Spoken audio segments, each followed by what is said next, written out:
Going from nothing to a stable career is an incredibly challenging endeavor, especially in a field as competitive as digital and UX design. In this video, I'll go over how I would look for my first job, for my first client, if I had to start all over again. In this detailed guide, I'll be focusing especially on the timeless aspects of this journey that you as a junior designer can take advantage of to land that first client. Let's just get rid of this pesky disclaimer and dive right in. If you are trying to get a job or a client, and especially your first one, it's good to be aware of what you're trying to do, right? So I would say that you are about to engage in a value exchange negotiation. So what does that mean exactly? So from the point of view of your potential client, they're basically saying, hey, I want X and I offer Y in return. And actually, that's something that you could say as well as a designer starting out, or just in general as anyone who is negotiating any job or engagement in any project. So since this goes for both of these parties, you should have something of value to offer to the other party, right? And that could be skills, experience, problem-solving abilities, or just eagerness to learn the craft. So if one party of this negotiation doesn't have anything of value to offer to the other party, it doesn't really make any logical sense to them to actually engage in this negotiation, right? So I would argue that you need to definitely have something that you bring to the table. And if you don't have that, if you don't have skills, experience, or problem-solving abilities, or your eagerness to learn, you should start acquiring it. I would argue that you can't really start looking for a job or a project without any skills and expect to be successful, because you don't bring anything to the table that you would be paid for. So I would say that what you need to do at this stage is to learn something that is easy to demonstrate, like specific software skills, like building a sample project for your portfolio. Just create something tangible to point at and say, I created that, or have something in your skill set that you could say, I can do that, okay? If you start learning something that is actually useful to your potential client or an employer, soon you will have something to offer, right? You will have some skills, some hard skills, some knowledge or insights. That is assuming that you have chosen something useful to learn. So the step one for you at this stage would definitely be to research the market and learn as much as possible. There are two situations that at this stage you can find yourself in. Companies in the overall job market or the freelance project market need something. They need this X. And you can be in a situation where you can't do that. If that's the case, you need to solve this by either making the X simpler, finding companies that are looking for like maybe a less complex set of skills, less sophisticated set of skills, or you just go back to the previous stage to obtain skills and knowledge necessary to actually be able to do this. And I would argue that knowledge is becoming increasingly available and free to access through stuff like YouTube. I mean, case in point, you are watching a video right now that is free, right? You also get free courses and ebooks, and even recently I've been experimenting with like AI, ChatGPT, and you could, for example, ask, hey ChatGPT, where can I learn to do X for free? And maybe you will find out something useful. The point here is, if you can't do what companies are looking for in a given market at a given point in time, you need to reevaluate what you can do. Work on being able to do that actually. And then there is a second type of situation. Companies or a company needs something and you actually can do that. You have managed to successfully obtain skills, knowledge to actually be able to do this, and that's where you want to be. It's important to, for example, be able to present your potential client or an employer with like specific software skills, or being able to do research, analysis, whatever.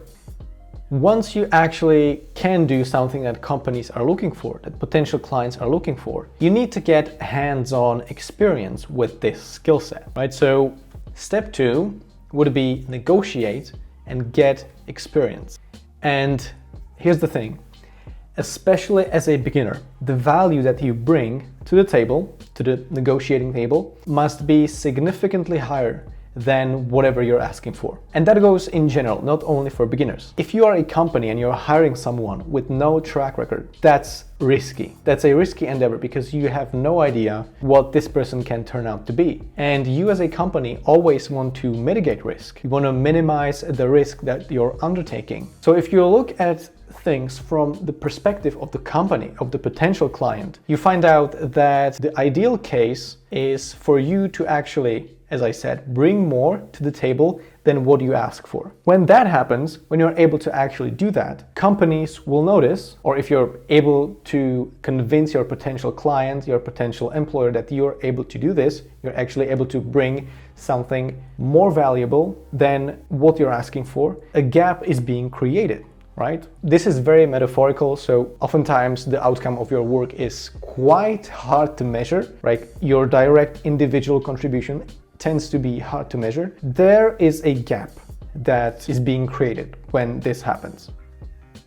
I would call this gap the reason why you should be hired. So this is your literal added value, and you want to make this as large as you can. So the bigger this margin is, the more sense it makes for a company or a client to hire you. So if you want to increase the odds of being hired, you simply offer something that is so valuable that what you're asking for, typically a salary or a fee, is in comparison, or at least significantly smaller. So let's go over a few situations, and here's one, right? This is the ideal case. What does this mean?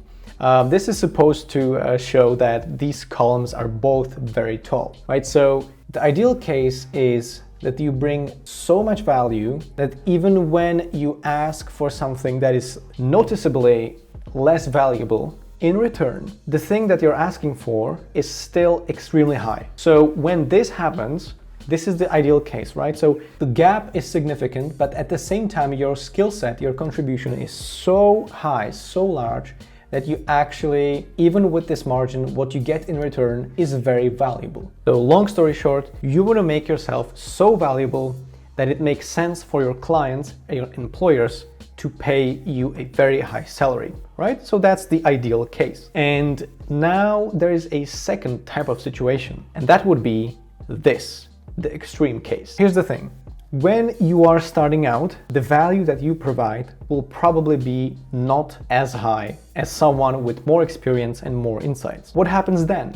What happens if your value is so low that to maintain this margin, right, to increase your odds of being actually hired, you will have to ask for very little, right? And that's what's happening on this chart. You bring something of value, it's still like low value, but whatever you're asking in return is extremely almost invisible, right? So that's the extreme case. You don't really want to be in this type of situation, but when you're starting out and you know nothing or very little, it's very likely that you might find yourself in this situation. So let's just say that it doesn't make sense, or you're gonna have a hard time convincing someone to pay you this much when you bring in this much, right? So I'm about to make an argument that probably a lot of people will hate me for, but here it is. This is the nuclear negotiation strategy, right? So this is like the most extreme that you can go when negotiating for projects and for employment. Use it wisely. And it's basically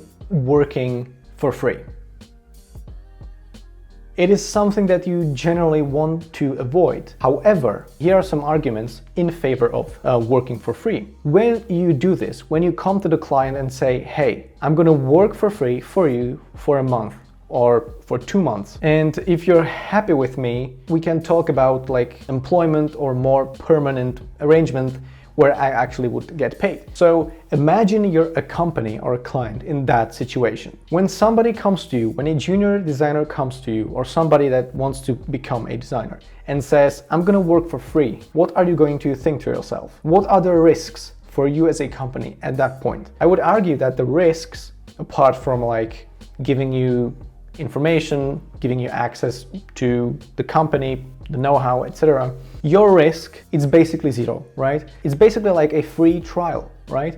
What can you lose in that situation from the viewpoint of the company, right? And you also will showcase yourself as extremely eager to learn, as somebody who really wants to get in this industry, somebody who really wants to work as a designer. When you are a company, when you are a client, this is extremely hard to say no to because it's free money essentially, right? So I would argue that in that situation, you're almost guaranteed to gain at least some hands-on experience. So this is, as I said, is a very extreme case, and it's not for everyone, and in fact not even for the vast majority of people. Yeah, it's absolutely insane. And that's why it's so powerful, you know? The sheer eagerness, the amount of determination that you will show when you do this is extremely compelling for any potential employer. And in fact might be a strong argument for them to even pay you right away, right? So if they are going to see this, they're going to think to themselves, oh, wow, so it makes an impression. And chances are, if you prove yourself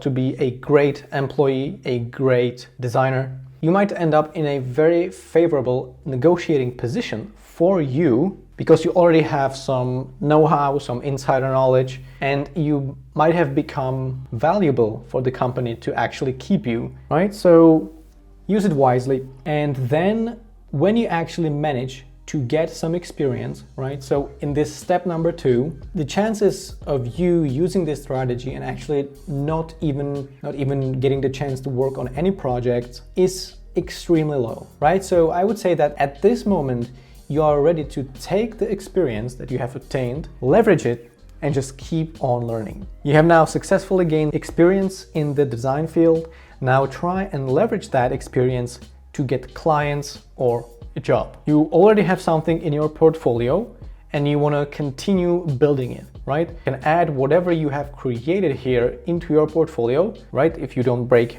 any NDAs. What you want to do at that point is just continue building your portfolio, continue adding projects, and keep working, right? And when you are actually working on projects for maybe freelance clients, you actively want to seek feedback. And here's the thing, do not ever take the feedback personally. And also, obviously, don't tolerate abuse. Analyze what's being said and try to improve your work based on that. And above all, definitely strive to become a reliable business or workplace partner, right? So you want to really be known for your reliability and start building your reputation as someone who can be trusted.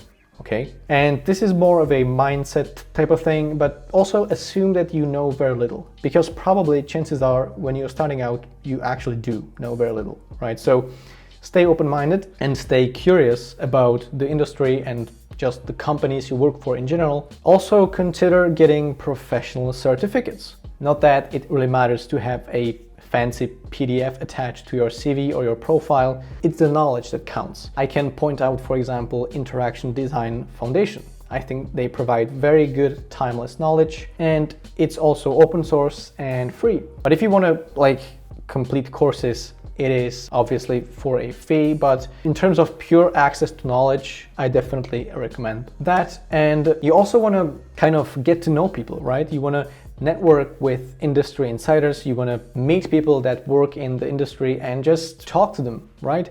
Maybe one day they're going to mention that they need someone for their company to help them with design, maybe something simple, but over time you will start to get connections and people will know about you. And if you manage to become a reliable person, people will start to recommend you as someone who is just in general pleasure to work with. And also consider looking for mentors, and these can be like people on the internet talking about design. I know somebody like that. And yeah, it's also important to just keep on working, keep on learning, and don't get discouraged because it's extremely competitive. The barriers to entry are extremely low, but if you're really serious about this and you will be reliable, open-minded, creative, curious, chances are you're gonna succeed. This is how I would try and find clients if I had to start all over again. And also I'm curious what you guys think.